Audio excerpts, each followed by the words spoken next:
Let's go over Blake Lively's claim of SH and what happened on set to create a toxic, hostile work environment. This is part 2, but we're just getting into the claim because there is a lot of points that I would like to talk about. So first, the New York Times published a 30-point Return to Work Protections Act that Miss Lively presented to Sony, Justn, Baldoni, Jamie Heath, as well as a few other producers of the film. Justn, Baldoni's lawyer now, Brian Freeman, is saying this 30-point document was never presented to anyone. In fact, it was only a 17-point document, and this is the first time that they're seeing this. That raises some alarms. Now, the 30 points you can go over, but it is a lot of like, no more this, no more pressuring BL to cross physical picket lines, no more, and it is detailed about acts. They do say, however, in her own claim, it was an all-hands meeting, and then after receiving the document, Wayfair responded. Wayfair, Sony, and production respectfully acknowledge that Miss Lively has concerns regarding safety, professionalism, and workplace culture. Although our perspective differs in many aspects, ensuring a safe environment for all is paramount, irrespective of differing viewpoints. And then it goes on to say, in Blake's own claim, at the end of the January 4th meeting, having discussed at length the details and concerns expressed by Miss Lively and others, the party agreed to implement and follow the protections for return to ensure the film could be completed, marketed, and released safely and successfully. And it was. Production of the film resumed on January 5th and concluded February 9th. The film has been a resounding success. So you had issues, you brought them forward, and those issues never happened again. So anything that she is claiming, which some of it is wild, if it didn't happen after signing the document, her claim might have some loose holes in it. If you bring up concerns and the behavior has changed and never happens again, it can be misconstrued as a lot of things taken out of context or your personal bias towards certain conversations or anything. But the fact that she claims that after this document was signed, it was never again, none of the treatment ever happened again, and yeah, that's questionable. I thought this paragraph was very interesting. This is on page 13. It does say Mr. Baldoni serves not only as the co-founder and the co-chairman of the studio that financed and ran the production of Ends With Us, he also served as director, executive, and as studio head and director. All actors, crew, and staff of the film, including Miss Lively, answer to Mr. Baldoni. In his own words, he was the leader who sat at the top of this totem pole.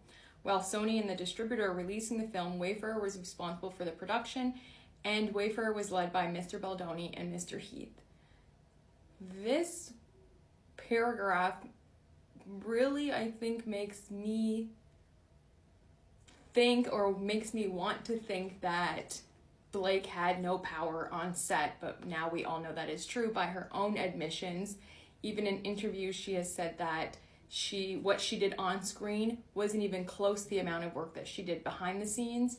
So at the end of the day, that power dynamic and that power struggle just really doesn't sit well with me. Let's get into the talking points here that Miss Lively is claiming.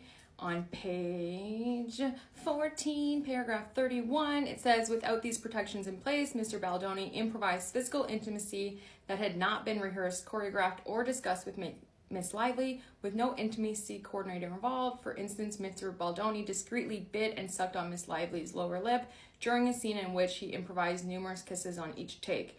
Mr. Baldoni insisted on shooting the full scene over and over and over again, well beyond what would have been required on an ordinary set and without advance notice or consent. That's interesting. And the reason why I think it's so interesting about this whole intimacy coordinator is not only does Justn have text where he said that he did hire an intimacy coordinator, there are interviews with Blake where she admits that the intimacy coordinator was present. Also, there's videos of her showing Justn how to come in for a hug, And also on top of that, Mr. Freeman, Justn's lawyer, has said that she would repeatedly invite him over to her private house to go over the sexual scenes and to rehearse, just them two at her place. So no one knows what was discussed there or rehearsed there or ideas that was thrown there, and so that can be definitely taken out of context, because if they did have a lot of private moments outside of set, nobody knows what would happen in those rehearsals when it's just them two. This is the one that I found very disturbing. On another occasion, Mr. Baldoni and Miss Lively were filming a slow dance scene for a montage in which no sound was recorded.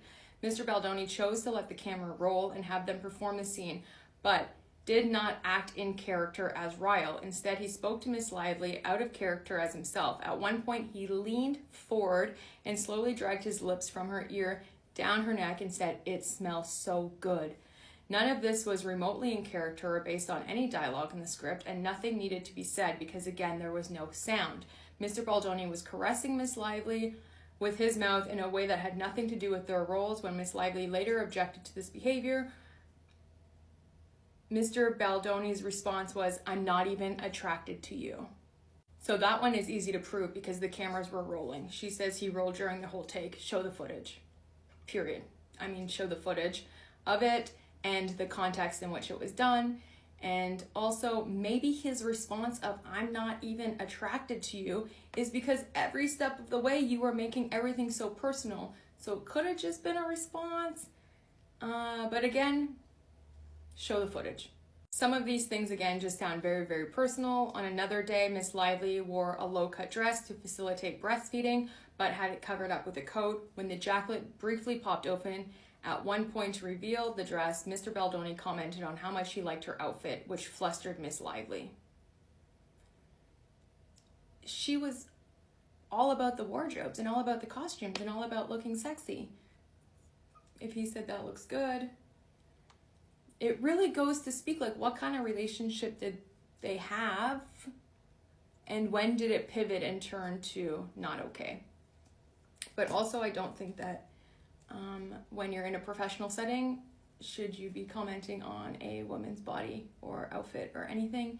But again, if that wasn't as dressed, or if she didn't say that makes me feel uncomfortable beforehand, how would he know based on maybe their friendship and the meetings that they had?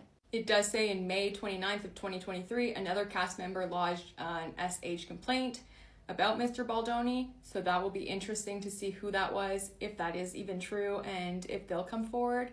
And where is that complaint? I'm not even going to talk about her claiming that Justn was in her trailer crying and it held up set because, but I don't know. There's still a few more points that I really want to talk about, so let's get into it in the next part. But drop in the comments, what do you think about some of these complaints, and what do you think is going on? Do you think it is just a huge PR stunt? Do you think, I don't know.